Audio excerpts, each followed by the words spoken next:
understand the economy, you have to understand human nature. This podcast is powered by Acast. How are you doing there? It is time for the podcast. I can tell you we have a lovely conversation coming up for you between ourselves and Michael Lewis, the brilliant American author, the man behind Liar's Poker, The Big Short, Moneyball, also a man who wrote a fantastic book about the relationship between two economists, two behavioral economists, Amos Tversky and Daniel Kahneman, who won the Nobel Prize for Economics. Daniel Kahneman, you might know, the man who wrote the book Thinking Fast and Slow, one of the great explainers of the human condition. Never heard of it. That's never heard of it. Shut up, you. There's a bloke in the room. I don't know who he is. But have you heard of Get Shorty, the movie?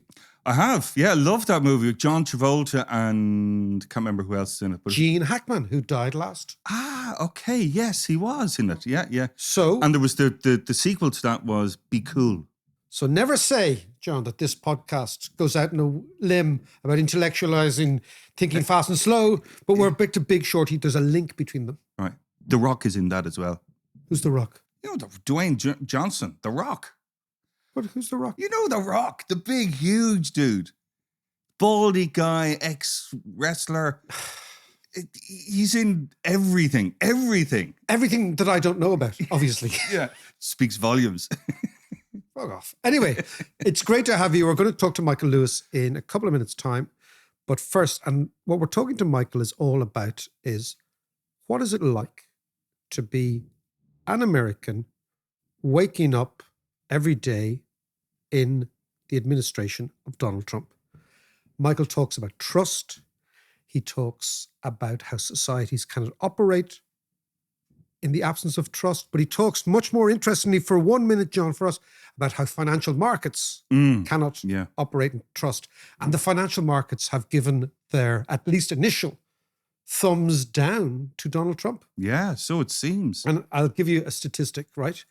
In the last 4 weeks, $4.5 trillion have been wiped off American wealth in the fall in the American stock markets. So hang on a second. 4.5 trillion. Right? So that is 4,500 billion. Okay? These are big numbers. Yeah. We spoke about Germany. Yeah. GDP of Germany around 4.5 trillion. Whoa. Okay. Okay. Now, in fairness, GDP is an income measure and we're talking about a wealth measure. They are different, but it gives you the scale of the magnitude.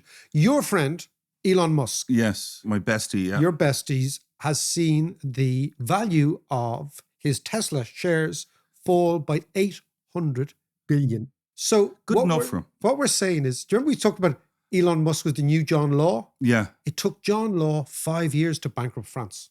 Right. And bankrupt himself. Yeah. So let's just hold this. So what is happening? But they're all going to walk away with loads of Bitcoin in their pocket. Bitcoin's falling too. Everything's falling. So the idea, what I find interesting is the Trump administration on economics has gone from promises to excuses. Yes, right? It has. In about 2 weeks. Yeah, okay, that's the first thing.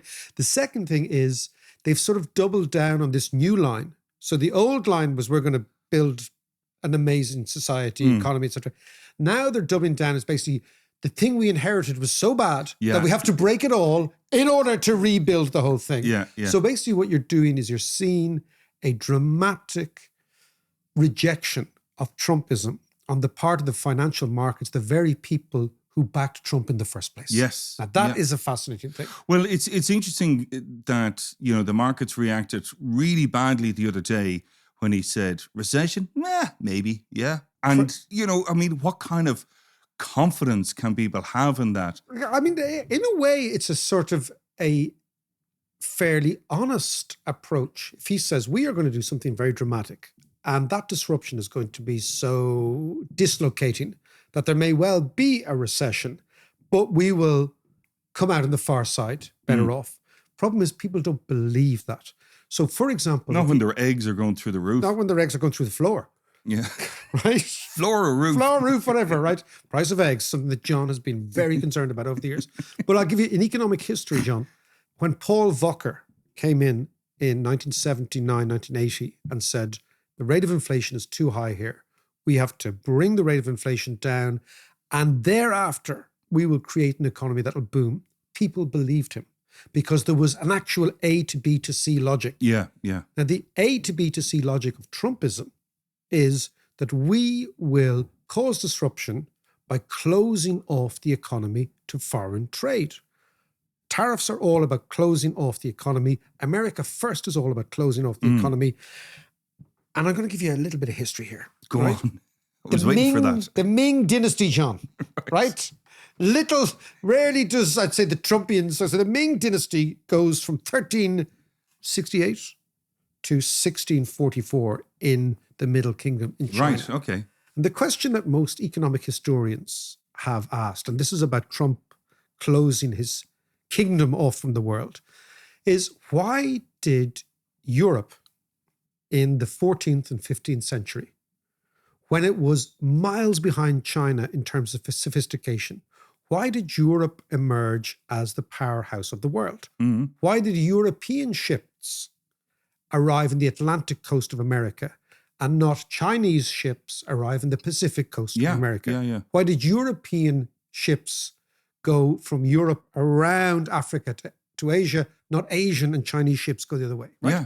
Because, and I'm going to give you, it is an amazing question, because if you look at, right, the one civilization that was far ahead of Europe, okay, in the 14th century was China. Now, just think about the amount of Chinese inventions. The wheelbarrow, the stirrup, the rigid horse. The wheelbarrow is a very important invention, right? Don't you scoff at the wheelbarrow, man, right? The wheelbarrow, the stirrup, the rigid horse collar to prevent the horse from choking. Yeah. So the horse could actually work much, much better. The compass, paper, printing, gunpowder, porcelain, etc., textiles, all this stuff, miles ahead of the Europeans. They had the largest navy in the world. They were 1400s. Yeah, they were. Wow. The Chinese were ready to take on the world. Now, just think about it. I'll give you some other things, right? The Chinese had water-driven machine for spinning hemp in the 12th century, right? 500 years before England and the Industrial Revolution knew about water frames and mules. Imagine this. The Chinese were using coal and coke in blast furnaces for smelting iron. They were turning out 125,000 tons of pig iron in the 11th century, a figure only reached by Britain 700 years later. Wow. So why did the Chinese not take over the world? Is it because they weren't that curious about the outside world? They were just kind of getting on with their own thing. They may well have been not curious. Or greedy. They could have been not greedy. They said that. But what we do know what they were was they were banned from access to foreign tourists and travelers. So the Ming Dynasty, to get back. So Trump wants to isolate America from the rest of the world, and he believes that this is the long-term way of getting rich. Yeah. I'm going to give you the example of the Ming Dynasty, which not only I believe is much more likely, but financial markets do. Because financial markets are not buying what Trump is selling. Yeah. Go on, explain that. So basically, there's a number of reasons for the Chinese, but one of the main reasons is the fact the Chinese state was always interfering in private enterprise. Okay, that's the one thing, right? But the second one is that maritime trade, which was their way of accessing international ideas, was banned by the Ming Dynasty. So they basically, in effect, put up tariffs, right? So they're doing exactly the same thing. And as a result of that, the Chinese became entirely inward-looking. And as they became more inward-looking, the Mandarin class, who were basically the bureaucratic class, became more powerful. They started to give in license for monopolies and all this sort of stuff. And you have this extraordinary correlation between the moment when the Ming Dynasty decides, no, we're not traveling outside. Yeah. We're going to close ourselves off. And the beginning of the relative acceleration of Europe that was open to everybody and taking ideas from everybody, including the Chinese, and the relative decline of the Chinese, which ended in the 100 years of humiliation, which we've had the podcast on before, when the British sent gunships around Shanghai. Yeah. And after having created an entire class of opium addicts from the opium wars, the British humiliated the Chinese. Now, the reason I talked to you about the Ming Dynasty now, Yes. is that when I'm listening to the America First people saying to me that America is going to get rich by isolation, what I think of is the Ming Dynasty. And the Ming Dynasty is the end of Chinese power and the moment when the Europeans took over the world. And it explains in part why it was European sailors that took over America from the Atlantic and not Chinese sailors that took over America from the Pacific. So this is also what I think financial markets are believing. They're saying, you know what? We're not into this. Now, if this continues, because we're going to talk to Michael Lewis in a minute, is this the big short? Is the big short shorting America full stop? That the rest of the world takes their money out of America? But that's betting against the Fed, though, isn't it? It's betting against the whole thing. But as we'll hear now, Trump is on a collision course with the Fed. And if he destroys the Fed, then it's worth betting against because they're going to destroy it from the inside. So let's go to America. Let's talk to Michael Lewis and let's get the view from the man who has sold more books on American finance, economics, politics, sociology than almost any other writer alive. So let's go and talk to Michael. Michael, you look a lot better than you did the last time I saw you. Well, the last time I saw you, I was drinking with you. And that's not a recipe for good health. Great to see you. I want to talk to you about the relationship between the United States and Ireland, the United States and the world. What is going on in your mind in America right now? You're asking me at a time when I am less comfortable answering it than I've ever been in my life. I mean, I honestly feel like I don't completely understand my country.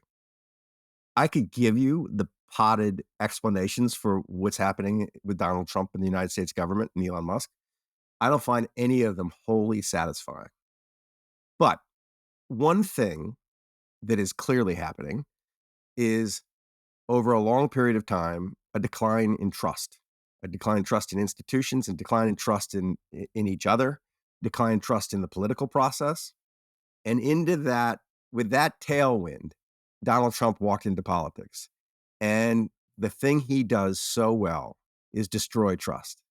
He does it almost instinctively. He does it like an animal longing for survival, because he himself is so untrustworthy.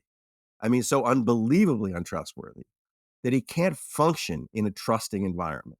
Like a trusting environment, he gets expelled. He gets spit out like a bad seed. So he sort of like viscerally understands that he has to eliminate trust in order to level the playing field, make everybody like him, so that his peculiar disadvantage, a deep dishonesty and a deep untrustworthiness, doesn't kind of work against him. And if you look at the way he's moved through politics and then government, it's like the closest thing to a key. Like, ask yourself, where is there still trust? And Donald Trump will be attacking it. And funnily enough, as much rhetoric as there was around the government here, as much as Americans would kind of mouth these sentiments that their government was not deep state, bureaucrats, lazy, sloppy, whatever, a lot of it that has trust. And you don't even think about it. That's when you know you have trust. You're not even thinking about trust. So it's not like people thought, oh, the National Weather Service is like querying the weather reports, or the Bureau of Labor Statistics is making up the Consumer Price Index, or the Federal Reserve isn't kind of trying its best kind of thing. There's lots of little institutions like that in the federal government, and you could see Donald Trump coming for him. And it creates this feeling of there's no firm ground under your feet. That's why I feel the way I feel, because I would have thought, if you'd have told me this was going to happen a decade ago, I would have said the culture would have defended itself better, that there would have been, and maybe it will, maybe it's just slow, but I would have thought that there would have been such a visceral reaction against what they're doing with the government right now that he'd backed off. But it's not happening. I mean, as much as liberals would like to say, oh, look, he's less popular than he was 2 months ago, there's no real indication that there was an election today that with Donald Trump against Kamala Harris, that Donald Trump wouldn't win it all over again. So what's happening is the sort of institutional structure that we've just kind of assumed is in existential peril right now. And you two probably have the same feelings I do. Tabitha, my wife, looks at me and says, do we even want to live here? And I look at her, I say, you don't understand. This is the best material I'll ever have. This is like an incredible literary opportunity. I don't know exactly what it is right now. Like, I don't have such a bead on it that I am writing the next book, but I'm looking for it. I do have, oddly, a book coming out next month about the civil service, but that's not the thing that's the response to what's going on right now. It's a partial response. So I'm kind of, my antenna are up, and I'm feeling like it's time to go to war. That this is a really interesting situation to take on. Now, interesting about trust, right? When I first came across Michael Lewis, it was Liar's Poker, which was all about finance. And ironically, despite the portrayal of lots of the financial egos and megalomaniacs and narcissists and the crazies, finance operates on trust. You have to actually trust the person you're doing business with. Now, every now and then, there'll be people who bend those rules, who change them, who are mendacious, who are manipulative, who are downright criminal. But essentially, without trust, there is no system, be it financial, public sector, be it the judiciary. You spent loads of your time talking about sport, referees, trust. Who gets to set the rules? A society without trust can't work. No, it can't work. No, it can't work. A kind of chaos descends upon it. And we're testing the limits of trustlessness and just see where it takes us. But we're testing it for a very particular reason. It's just this very peculiar character who has this really specific talent of making everybody feel less good about each other and making you feel much less good about all the institutions around you, is sitting right in the center of our society, working as hard as he can to undermine the trust. So you watch him, and it's so interesting because really all you really have to do is say, where is their trust, to know where he's going next. I mean, he's going for the Federal Reserve at some point. He's going for things like the consumer price index, that that if the inflation numbers don't please him, that the next thing is the Bureau of Labor Statistics is not allowed to release their number and the White House will release a number. You just know this stuff is coming. Well, the question is whether he will succeed. Now, let's talk about the Fed, because one of the central institutions of the United States is the institution that preserves the integrity of the dollar, which is the default currency of the world. Yep. Let's not put too fine a point on it. And the value of the dollar is maintained by a variety of different things. However, one of those things is the credibility of the institution that prints the stuff, the Federal Reserve. And one of the sort of articles of faith of the last 40, 50 years has been the Fed is independent, it operates in parallel to the government, and it upholds the dollar because the dollar is the currency that everyone uses, not just elected members, et cetera, et cetera. What happens if Donald Trump in the next 18 months comes after the Fed? And by that, I mean installs at the top of the Fed a patsy, a guy who's going to do his job. Well, you could answer that question probably better than I could answer that question. But the first thing is interest rates go up. We're already in an environment here, a fiscal environment, where the service on the debt is becoming a topic of conversation. It's just for the first time exceeded. Who would I read? Was Niall Ferguson maybe made this point that for the first time it's exceeded the expenditure on defense. It's over $1 trillion a year. Every little tick up in interest rates leads us closer and closer to the vicious cycle of people doubt your ability to repay or see more risk in your debt, charging you more for it, thus rendering you less able to service it. And so you create a problem over there in our fiscal situation. And let's pause on that for a moment, because this is all part of the same puzzle. But a problem that Donald Trump is already hinting at dealing with in a way that undermines trust in the United States. He's already said, all these US government bonds, they're not all the same. Some of them have some weird things about them, and I'm not sure we actually owe that money. Wow. He did that 2 weeks ago. And not many people noticed it. I noticed it because I was starting 8 years ago, when Donald Trump was first elected. I would get asked routinely. I get asked, like, what's the next financial crisis? And I have no idea. I'm always just reporting on what's going on. I'm not making predictions. But because I wrote The Big Short, people think I have an answer to this question. And my pat answer was, the last financial crisis we endured because there was a parent who could walk into the room and calm everybody down. And the parent was called the government. And the banks could do what they did. Any private actor could do what they did. And there was always a credible authority with a deeper pocket who could insure the risks and calm everybody down. And if the government is no longer the parent, if the government is the source of the problem, there's no supranational authority that can walk in and calm everybody down. And, it was just not that hard to imagine Donald Trump and arena in Alabama when the topic of the federal deficit came up, turning to the audience and on a whim saying, like, what is this money we owe people? Who do we owe it to? We owe it to the Chinese. How did they get this money? They stole it from us in unfair trade deals. We're just not going to pay the Chinese back. If he did that, everyone would go, oh, that makes complete sense. This is what he's done his whole life. He's bankrupted 6 businesses. He never pays anybody. He doesn't pay the people he owes, the tradesmen he owes. It's just like he's wired to default.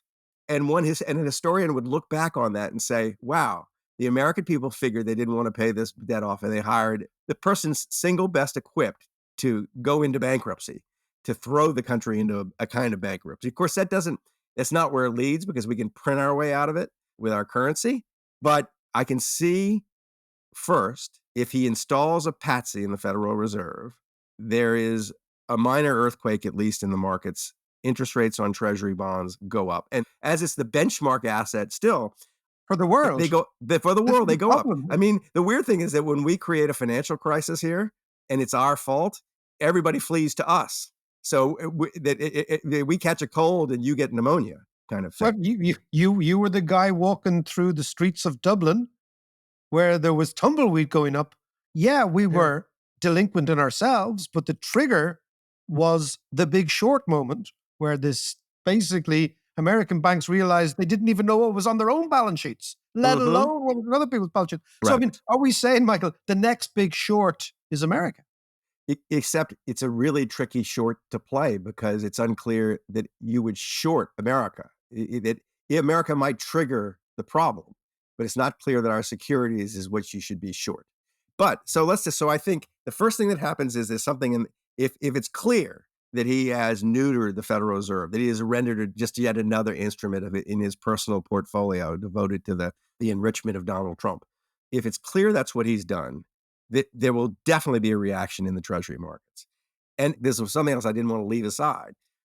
He's already sort of hinted, no matter what he says, in his actions, he's already hinted at a indifference to the position of the dollar in the world. He's come out in favor of crypto. He's flipped his position on crypto. He's issued his own crypto. He's seen it as this great get-rich-quick scheme. But what crypto is trading against, what it's trading against is trust. Sort of like it's measuring the degree of mistrust about currencies and about institutions. And Bitcoin does well in proportion to the American dollar being less credible. So he can destabilize the thing that's holding down crypto and be long crypto. I mean, think about how bizarre it is to be the president of a country that has this, what is it called? The exorbitant privilege of issuing dollars that everybody else holds without paying interest on them and forgets they have in suitcases and all the rest. I mean, it's just an unbelievable, it's one of the anchors of American power. And that you are in charge of this. You sponsor or you endorse a competitor. I can't understand this at all, because, I mean, the only thing that non-Americans know is that if you go to any part of the developing world, taxi drivers know the exchange rate of the dollar. They don't know sterling, they don't know euro, but they'll tell you straight away if they have a bit of inflation, if they have problems, right? So this exorbitant privilege isn't just commercial, it's a psychological privilege, because it actually reinforces American dominance on a daily basis. This is absolutely right. To have a president who's undermining this is incredible. But what is he undermining? He's undermining a trust.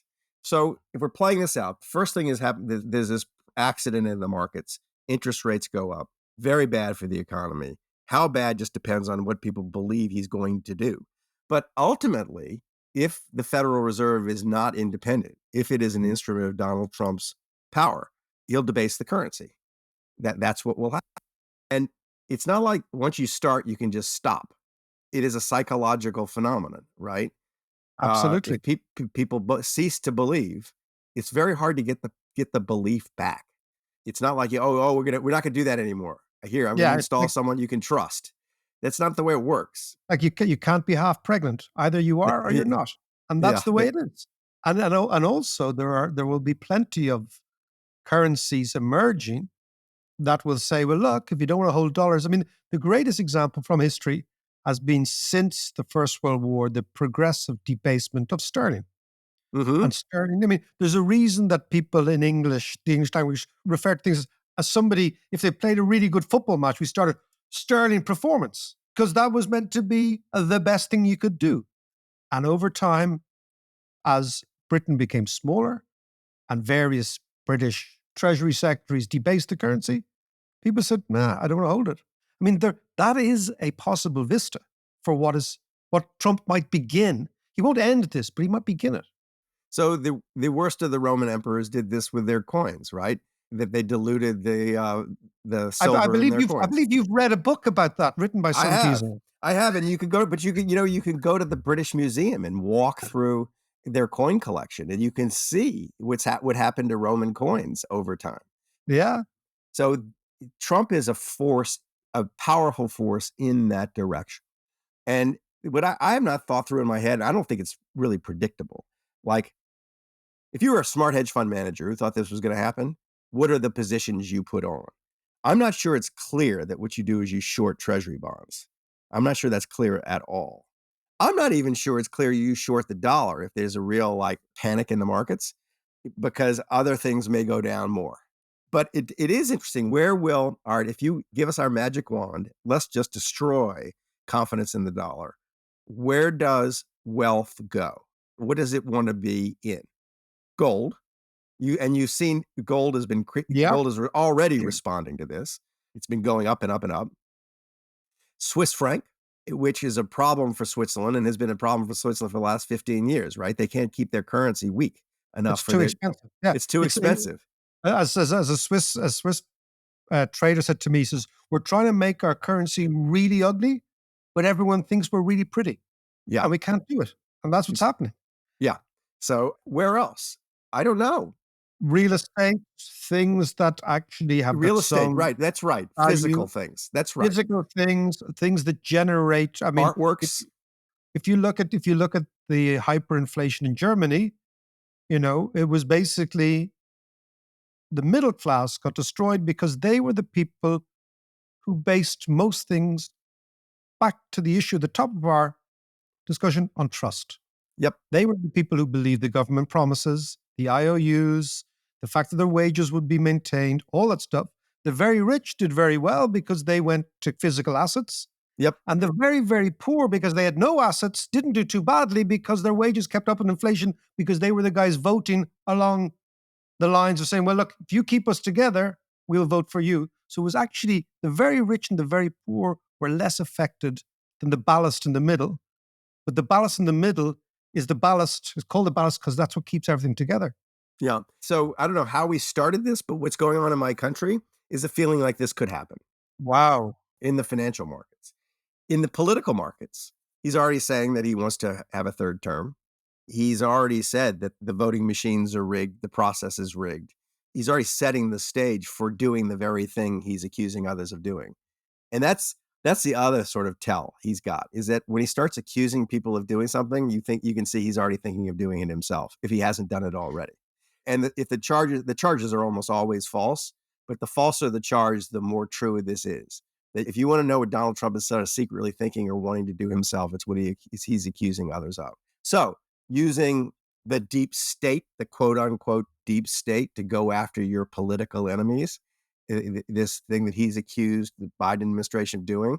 He's setting up the law enforcement, the federal law enforcement institutions to do just this to other people. He's put thugs on top of the FBI. The Justice Department is becoming his personal law firm. So it feels very unstable right now. It's not a joke anymore. I wrote about the first Trump administration. I wrote specifically about his inept handling of the federal government. He just didn't even know. He didn't think he was going to win. He won. Yeah. He dismissed this 2.3 million person federal bureaucracy as like irrelevant, easy to understand. He realized over the course of his 4 years that that was a mistake. He's come back ready to run that thing, or readier, or the people around him are. People around him are readier. Yeah. Yeah. So the first time it played his comedy, the first time it felt like the dog caught the bus and the dog wasn't expecting to catch the bus. The second time it feels like the dog is driving the bus. And it's funny for a little bit until the dog hits the gas and is going 100 miles an hour through like school zones. So that's what it feels like now. And you can't take your eyes off of it. That's the other thing that's going on, is that it's been whatever it's been, 6 weeks. It feels like it's been 6 years. It's a constant show that you have to fight to resist devoting all your attention to. It is. And so it just drains you. I mean, the idea of writing about anything else, like, seems preposterous right now. Now, that's probably a mistake on my part, but it's just the implications of what he's doing or what he's allowing Elon Musk to do are so breathtaking that you can't not pay attention. Michael, can I ask you, like, at what point, or will there be a point when the American people say no? I mean, just under half of them didn't vote for him anyway. So, the people who did vote for him, there's some of those who probably are wondering, did they make a bad choice? At what point do the people go, nah, this ain't working for us? He fomented an armed insurrection to threaten the lives of the members of Congress on January 6th after. Yeah. And that didn't do it. So the question is, what could do it? It's very hard to see how anybody who's already with him would turn against him because of what he's doing with the federal government right now. Too complicated to understand. The effects of it won't be appreciated for some time for a lot of it. There are things that could happen that could cause people to turn on him. It's not things he could do. There are things that happen he might be partly responsible for. What could happen? So nothing in his own personal life, I don't think. I mean, I've thought for a long time that one simple way to explain all of his seemingly inexplicable actions is to buy that he's a Russian agent.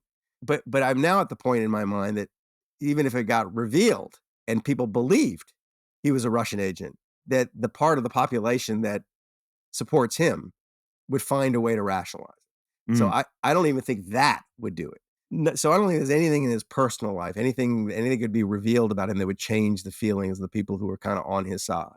Runaway inflation, that would be useful if you're looking to undermine Donald Trump. But then what does he do? He claims it's someone else's fault. He finds scapegoats for it, and then he starts changing the numbers. So there's an argument about whether this thing even exists. But that might, a cataclysmic economic event like that, like a really deep recession, depression, that might do it. I don't know. Other than that, what if we got invaded by China? Maybe. I don't know. Yeah. How about Ireland invades us? I don't know. It's a fierce Irish invasion from a surprise attack in Oregon. Yeah, and, exactly.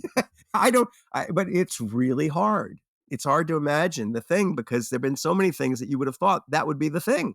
So that's why it's so unsettling. The population has been kind of radicalized, enough of it. And so that's the other thing that you asked me, like, what's going on in my country? It's been very clear for a long time that anger is the fuel of our politics, that the country has been very angry for a while. I trace the anger back to the financial crisis. I think 2008 was an extremely important event in American life. I think it caused a lot of people to cease to believe that the game was basically fair. Yes. That we all play by these rules. And yes, it's kind of harsh when you lose, but it's fantastic when you win. And there are winners and losers, and we all understand that happens in games. And we're competitive people. people came out of the financial crisis looking at it saying, oh, no, we're not all playing the same game. There are these people called elites, many of them on Wall Street, who get to say they won even if they lost. No matter what they do, they get bailed out. And it made everybody cynical about the rules, rightly cynical about the rules of American life. And it just gave rise to an incredible anger. And this, alongside with disparities in wealth, growing feelings of unfairness, in inequality, has just created this hostility to reason. It's like the way I think about my society now is you have to imagine an entire population living with road rage. You know the feeling you have when you're behind the wheel of a car and you become embarrassing to yourself because something's flipped in your head, I know. and you do things that your kids shouldn't see. And think of a whole country doing that all the time, and you got and you have a portrait of American political life. Michael, on that beautiful image, because the thing is we can all see ourselves in that particular state, I think we will leave it to pressing. I can't wait for the next book, by the way, because if it's going to be a mashup of anything we've discussed, it's going to be fantastic. But Well, take it for what it's worth. It's one man's view of the situation. Michael, wonderful. Listen, great to talk to you. I hope I'll see you again soon. Every time it's great, David. Thanks so much for having me. John, good to see you.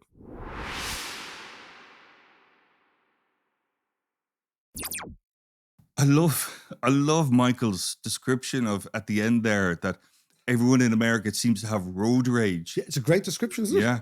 In Teslas. In Teslas. Probably. Now, it's funny you say about Teslas. Is there a worse brand? I have seen loads of stuff online recently about how shit particularly the Cybertruck is. It's going rusty within, months or weeks of buying it. There's all sorts of problems in it. And what I didn't realize actually, because I was wondering why we haven't seen any around here, is that they're banned in the UK and Ireland and most of Europe. Because they're too big or clunky? Because they're too big. They don't work. meet regulations. They're not safe. Well, Trump would say that is us blocking great American innovation. Yeah. But it's interesting. We're going to just briefly touch on Tesla and then go back to what Michael said. Do you ever remember a fellow called Gerard Ratner? Yes, that sounds familiar. Go on. Ratner's was a massive jewelry firm in the UK. Yeah. And Gerard Ratner, it's the great textbook example of how to destroy your brand. Gerard Ratner got up and produced one of his rings and laughed to the shareholders and said, this stuff is crap, and yet they still buy it. Yeah. Right? What? Total idiot. Gone. Company gone. One of the biggest jewelers in the UK gone. Musk's Nazi salute is the same moment. Who in their right mind would buy a Tesla? Yeah. Who in their right mind would buy a car made by a man like that when you can buy many alternatives? Yeah. And what we're seeing China now is Tesla's share prices collapsing. The imminent bankruptcy of our friend Musk, not the imminent, but the potential bankruptcy of Musk is a real thing. In the same way as John Law went bust in the 17th century. Yeah. I mean, his only thing is, and what the average folk and the average MAGA person hasn't cottoned on to yet, is that while Musk is running Doge and saving billions for the American taxpayer, he's also getting all these government contracts. Yeah, no, I know. Billions. I know. But let's just look at what Michael Lewis was saying there. There is a chilling part to what Michael Lewis was saying, which is that it feels like an accelerated coup d'etat in the FBI, in the Department of Justice, in the Department of Education, which they're going to close down, in the State Department, already in the Supreme Court, although the Supreme Court is proving a little bit more defensive. Yeah, especially when Barrett. And he's going to come after the Fed. Yeah.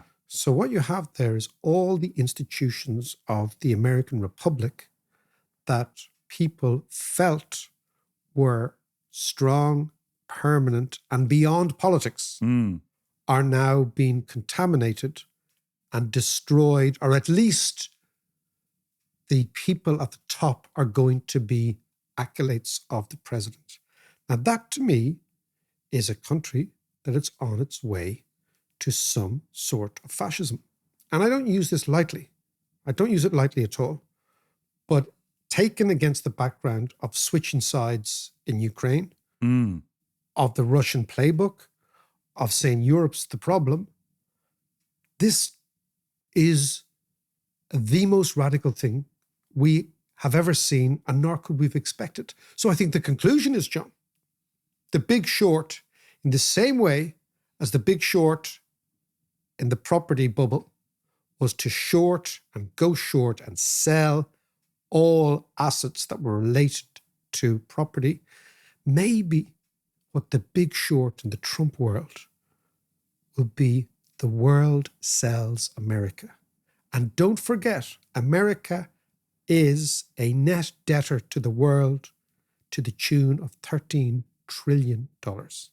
That is, foreigners own $13 trillion of American liquid assets, Yeah.